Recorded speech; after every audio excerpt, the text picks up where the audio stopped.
Welcome to Dai Headlines. I'm Louisa Liu. Thank you for joining us. A group of 16 city volunteers based in China set out from 6 different cities to the earthquake-hit area of Sichuan province yesterday to bring emergency aid to victims. A Taiwanese city disaster relief team of 11 people left Taipei last night. The teams will meet up in Chengdu to decide where their help is needed most. Meanwhile, volunteers in Neihu have been working throughout the night to prepare the initial aid shipment to Chengdu earthquake victims. This initial package will include 50 tons of blankets and body warmers and will accompany a 60-ton Red Cross shipment of tents, jackets and first aid packages. Planning for the shipments has been complex, but with cooperation from Air Macau and Taiwan's China Airlines, the shipment is expected to depart on Thursday, the 15th. It's Tuesday night, and Neihu's Tzu Liaison Office is bustling as volunteers and students from Neihu Vocational High School busily pack up blankets and finalize shipping arrangements. Come Wednesday, these items will pass Taiwan Customs for immediate delivery to Sichuan's earthquake victims. Seeing the disaster situation on TV, it's really terrible. So I'm helping with the blankets, and I feel like I'm contributing. I hope next time I'll have a similar opportunity. Work will continue non-stop throughout Wednesday. Despite the urgency, spirits are high. There's more now, more than we're sure of. We've been working since about 6 a.m., preparing for arrival at the disaster area. This shipment includes 3,000 cartons carrying 42,000 blankets and 14,000 body warmers. In addition, to conserve shipping resources, Tzu will purchase 10,200 kits of daily sundries from mainland suppliers. This first shipment, there are 3,500 boxes of blankets, 8 to a box, and this is being added to the jackets, tents and first aid packs the Red Cross is providing. China Airlines is cooperating with Tzu and the Red Cross to donate shipping services to Chengdu. With over 3,000 crates, Tzu and Red Cross supplies will total more than 110 tons of emergency relief for Sichuan victims.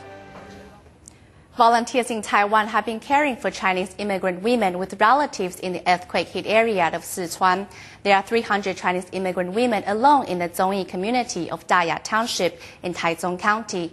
Among them, 30 are from Sichuan province. Tzu volunteers have been making special visits to the women to comfort them through this anxious time.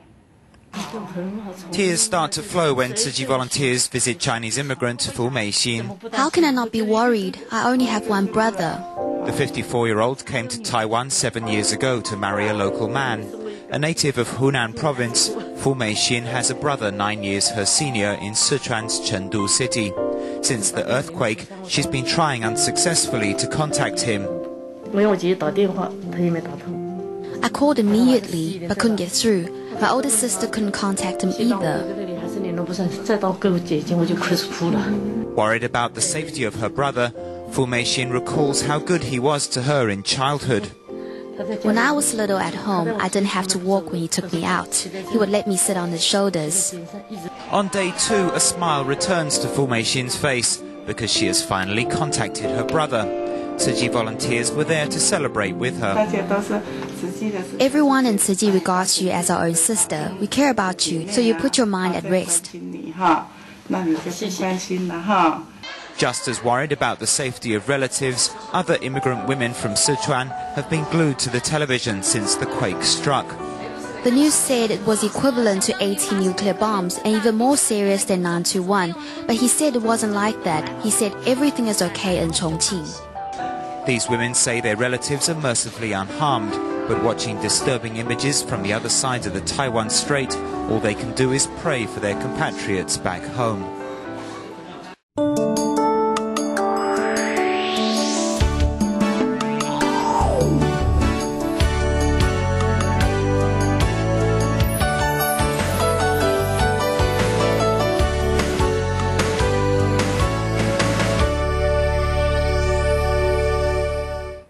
The crucial 72-hour period after the Myanmar earthquake is fast approaching.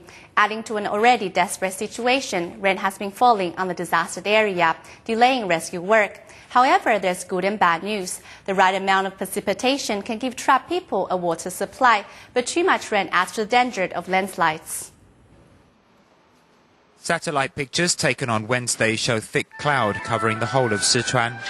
Rain started to affect the disaster area on Tuesday, adding to the problems of earthquake victims. The rain is medium strength, about 20 to 30 millimeters as we measure in Taiwan. When every second counts, the weather is hampering rescue work.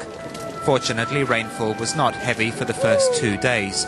In addition, a suitable amount of rain can help victims trapped under rubble, extending the window of opportunity to pull them out alive. There may be moisture which can give victims a water supply. Yet, worryingly, the months of May and June are the rainy season, when a downpour can occur at any time. With the threat of heavy rain coupled with strong aftershocks, there is a real danger that already loose mountain slopes will come down in landslides. The mountains are high and full of rivers. If a rock slide blocked a river, it's possible that a mountain pool could form. That would add to the problem of rescuing people. In 1993, a village in northern Myanmar was engulfed by a landslide caused by rain after an earthquake. 1,600 people died in the tragedy. In the aftermath of the current disaster, there is a race against time and the elements to save lives.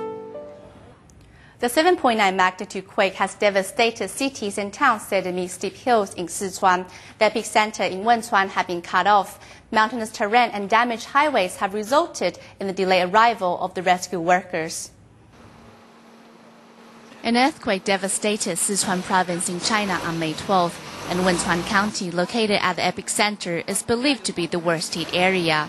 Rescue troops have been unable to access to汶川instantly, resulting in the delayed arrival of aid relief work.汶川is located on the border of Qinghai-Tibet Plateau at an altitude 1,325 meters. Severely damaged, the highways has cut off all access to the mountainous region. Mountain roads are extremely narrow, making it difficult for bulldozers to open up a path for rescue workers. The only alternative is for relief team to walk over rock, debris, and mud to rescue the victims. 2 days of continuous rain and aftershocks have compounded the difficulty for rescue efforts. A fearful survivor from Dujiangyan says that rocks have been falling all along the road, making escape extremely dangerous. The perilous situation faced by rescue teams is nearly unimaginable.汶川County is one of the 4 regions of the Chuan ethnic group, who account for 30% of its total population. Traditional Chuan houses are built with rock and mud walls, and rescue workers are worried about the potential damage the earthquake might have caused.